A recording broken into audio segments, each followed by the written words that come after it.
Yo, welcome to a brand new week. Welcome to a brand new video. Thank you guys for watching. You guys have been blowing up my YouTube. We're almost at 1,000 subscribers. You guys have been blowing up my last couple of videos, which were almost at 2,000 views. So thank you guys so much. Make sure you guys like, comment, subscribe, and turn your post notifications on.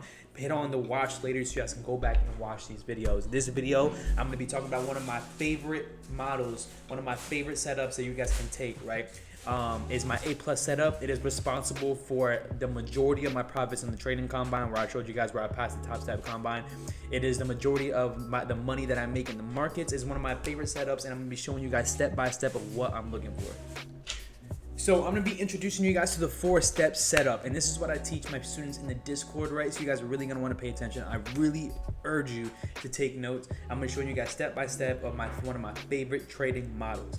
And yes, I'm saying models because that's a very important key thing. When you have a model, right, you're looking for specific things like a checklist, right, for you to enter into trade. And if you don't get it, you preserve capital and you move on to the next day, right? It really helps with saving money, preserving capital, and getting away in the staying away from the markets when there's nothing there and potentially losing.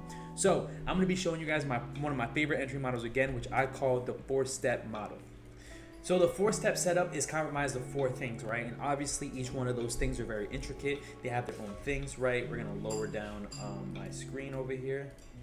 So obviously these 4 things in this model, each individual one is very intricate, it's very different, and there's more things, there's more to them. But in depth, right, to keep it short, these are the 4 things I'm looking for, right? I'm looking to identify the bias and the trend. I'm looking to identify the bias and the trend, where the market's going, and where's the day gonna take us. I'm looking for a higher time frame PD array, being an imbalance, support and resistance, fair value gap, order block, right, on a higher time frame to push us towards our daily bias or daily profile, where the market's going to go. Once price reaches there, we're going to look for a lower time frame fair value gap, very specific, right? Once price reaches our area of interest, we're looking for a lower time frame fair value gap. And lastly, we're going to look for the CIST, or the change of state of delivery, which is going to be our entry model, right? Which is basically just a market structure shift, a breaker structure, whatever you want to call it, but it's very specific, right? And we're doing it on the lowest of time frames. So let me show you what that looks like, right? And again, I'm looking for all these things, okay? I'm looking for all these things, and each one has their own little steps to them, right? So the 4-step setup, right? We're gonna start off with the bias and trend. Well, after price ranged all throughout this week right here, right? You can see that price broke above, creating higher highs, right? Creating higher highs, right? And to me, the trend is bullish, right? We're breaking through imbalances here, here. Price never retraces up into here. To me, we're clearly bullish, right? And where we're gonna head, where our external draw is gonna be this level over here. I do believe that after price has continuously failed to drop lower, creating higher lows, I do think that price is reaching for this external liquidity area, which is this buy-side liquidity all the way up here. Meaning that I'm now certain I'm gonna be trading in that direction, all right? I'm gonna be trading in that direction. 4-step setup, bias comes first, right? And where our draw is, and I'm looking to take the market all the way up here. So now that I know where I'm gonna take the market, right, I'm gonna mark off some key areas, which is gonna be my higher time frame PD arrays, right? If you guys don't know what PD arrays are, drop a comment, I'll answer them in the comments, right? But I'm not gonna get into that right now. And here's one PD array, which happens to be a fair value gap, right? So this is going to be our H4 fair value gap. This is the first PD array I see that price can drop into to take the market to our external draw that's all the way up here, right? Now, price has an area of buy-side liquidity here, okay? And this is pretty much it for the 4-hour time frame. If this level fails, I do believe that price is most likely just going to continue to drop over here down to this level of sell side. But I do not expect this level to fail. This is the level, this is the second step, right, is my higher time frame PD array. I have the trend, I have a higher time frame PD array, and I want price to drop into this level, right? And then I want to look for the last 2 steps into this trading model. Now we're gonna break it down to the 1 hour, right? Because we're gonna find something interesting, and we're gonna find this right here. We're gonna find this low created right here. And why this low is very specific is that this low is gonna stop us from getting into the market too early.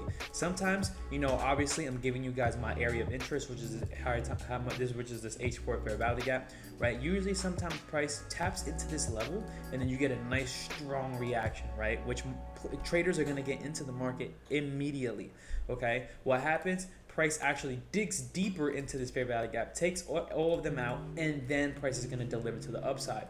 Well, when you see these levels of sell side liquidity, right, and are able to spot them, which I really made it a huge point in 2 videos ago on how I passed the Topstep Combine, and I really talked about liquidity and the importance of understanding it. Once we were able to find areas like these, now we know that I want price to at least dip to this level. I will not be taking any interest or any impulses if price taps into this fair value gap slightly and then pushes up. So now I'm looking for the last 2 steps, right? Which is the lower time frame fair value gap. That's going to be the next step, right? And what does that mean? Now that's when price reaches our area of interest, right? So we're going to skip to the market. We're going to skip to the market at around, that's 9 o'clock. We're going to skip to the market at 9:30, the 9:30 opening. All right, this is 8:30, 8:45, 9, 9:15. And then price at 9:30 sweeps this high and it starts to make its move lower. Okay, so now that the market opened, now we're in a market open real time. Now I'm basically here in the morning. You guys are gonna see how I'm gonna run through this trade, right? Price is pushing lower. I'm gonna take out the 5-minute time frame. I'm gonna go to the lower time frame. I'm gonna wait for price to tap into this level, right? But I'm gonna want price to at least reach this level, or else I'm not taking a trade, right? So now we're gonna skip ahead. So price taps into this fair value gap, and now you're starting to see the first indication of what I was talking about, right? Traders are going to get in here, right? They get a retest of the fair value gap, but there's a level of sell side liquidity resting right here. So we're going to wait, right? This is what I'm talking about patience, liquidity and patience in my last video. I'm going to wait for price to reach this area of sell side liquidity. Boom. Price is most likely taking out a lot of traders who got it, right? These are this big impulses move to the downside. Now, it is now 10:10. We're in the ICT kill zone, right? So it's very valid to take a trade, right? Now what I'm looking for is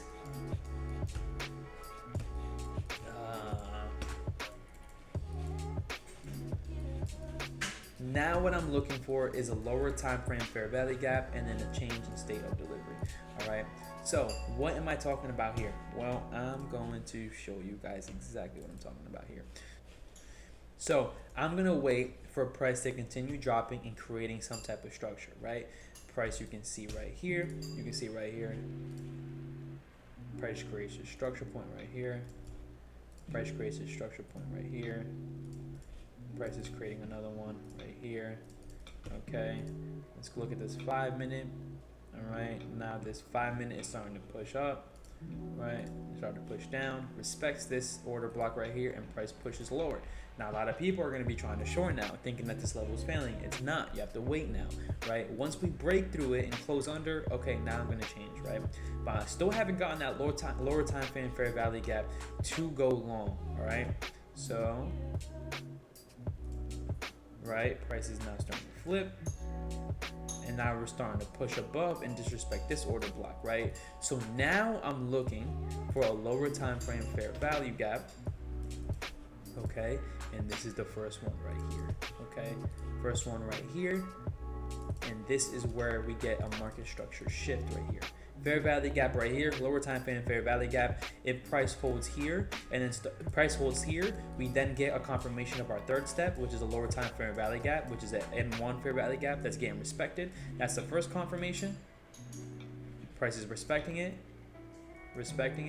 Price pushes up, and our fourth one is a change in state of delivery now, right? Now we have to find that structure point that's going to validate this as a break of structure, a change in state of delivery, and it's going to be this level right here, this structure point. Going on to the 1-minute time frame, price is reaching that level. We're going to be very careful. We're going to want a nice closure, which it did, but I just want to see one more candle start to push up, and we're going to get in, and that's going to be the fourth confirmation, the change in state of delivery, where price is going to break structure after first reaching the higher time frame PDRA, creating a lower time frame fair value gap, respecting it, and then changing the state in delivery, changing structure.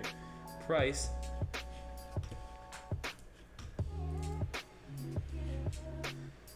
is going to come here, right? Now we have an area of support and resistance. I'm most likely going to look to enter right here with stops under the fair value gap, and I'm going to set my TP all the way to this level right here, the top of this range where we left. Technically, you can really aim for these highs over here. right? And now we're gonna wait to see if we get an entry. We are locked in, right? And price, let's just move over to the 5-minute time frame. Price hits, all take profits. This trade lasted about 43 minutes. This trade lasted about 43 minutes, and it yielded us $470,